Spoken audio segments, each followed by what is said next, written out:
Nous allons revenir maintenant sur cette journée, sur l'organisation de cette journée. Nous avons invité sur ce plateau de Soir 3 Jacques Lang, qui a été un peu le maître d'œuvre. Alors, pendant toute la journée, vous avez été pris dans le tourbillon de l'événement, j'imagine, et là, ce soir, vous avez suivi le déroulement du journal, vous avez vu les principaux moments. Alors, quelle impression est-ce que vous en tirez? Est-ce que vous diriez mission accomplie? Est-ce que vous essayeriez de faire autrement? Quel est votre sentiment? Et la mission accomplie, c'est principalement la mission de François Mitterrand. Chacun de ceux qui ont assisté à cette journée ont assisté à une journée qui marque de façon symbolique la réussite du combat d'un homme qui, depuis 20 ans, appelle le pays à un vaste rassemblement. Et chacun de ceux qui, ce matin, à l'Élysée, ou les millions de jeunes et de moins jeunes qui, dans les rues de Paris, acclamaient le nouveau président, pensaient sans doute avec émotion que François Mitterrand, c'était à la fois le combat d'un homme courageux et généreux, c'était aussi le combat d'un homme qui, demain, face aux grands problèmes qui se posent, va pouvoir créer les conditions d'un vrai changement. Et je pense que ce qui, tout au long de la journée, a marqué l'esprit de tous ceux qui y participaient, c'était la grande émotion qui les animait. Et cette émotion, on l'a sentie, par exemple, vous l'avez vous-même observé, au moment où François Mitterrand a parlé quelques instants à Pierre Mendès France.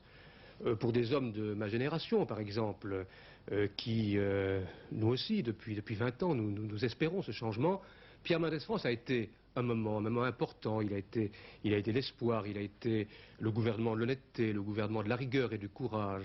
Et quand Mitterrand lui a dit tout à l'heure, Président, parmi tous ceux qui sont présents ici, celui dont la présence me touche le plus, avec mes amis et mes parents, c'est la vôtre, car vous avez en effet, vous, Pierre Mendès France, donné le signal. Et 20 ans après, François Mitterrand continue cette tâche avec son tempérament propre, son talent personnel et son génie personnel. Voilà la première donnée de la journée, l'émotion qui a étreint tous ceux qui ont participé à ces événements. Est-ce que ce n'est pas trop difficile à organiser, je veux dire, de telles festivités, une telle organisation, quand on ne dispose pas encore des leviers de commande de l'État ou quand on vient tout juste de commencer à les contrôler? Oh, vous savez, quand la générosité, la bonne volonté sont au rendez-vous, tout marche. Et par ailleurs, nous avons bénéficié du concours de fonctionnaires, de la préfecture de police, du protocole. Il y a eu un vaste élan. L'Orchestre de Paris a prêté bénévolement son concours, Barenboim, le chanteur Placido Domingo, les interprètes.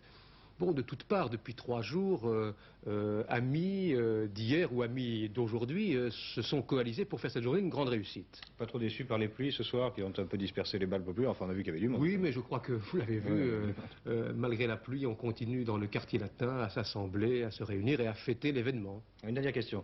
Est-ce que vous diriez de cette fête d'aujourd'hui qu'elle était républicaine, socialiste ou populaire?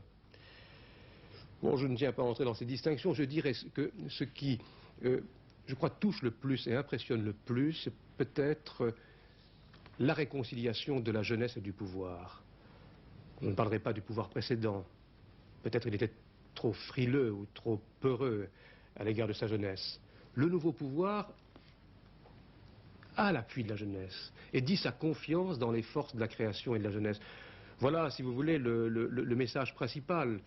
J'ajoute, et vous le disiez tout à l'heure dans vos commentaires, que entre cette jeunesse et cet avenir qui s'offre à nous, François Mitterrand a tenu aussi à établir avec elle un pont avec notre passé, avec notre histoire. Et nous savons bien qu'on ne construira rien de neuf, rien de fort, rien de nouveau qui ne s'inscrira d'abord dans nos traditions, dans nos racines. Et c'est le sens de son message au Panthéon, de cet hommage rendu à Jaurès et à Moulin. Et je terminerai en disant que, au-delà de notre pays, ce que je crois d'autres peuples aujourd'hui ont entendu, c'est ce message d'amitié. Je crois que la France reprend le flambeau de la liberté, reprend le flambeau des droits de l'homme, et cette fête que les Français ont vécue aujourd'hui a été partagée par des millions de gens en Europe, par des millions de gens en Amérique latine. Nous avons reçu de toutes parts des messages d'amitié et de sympathie. Jacques Lang, je vous remercie.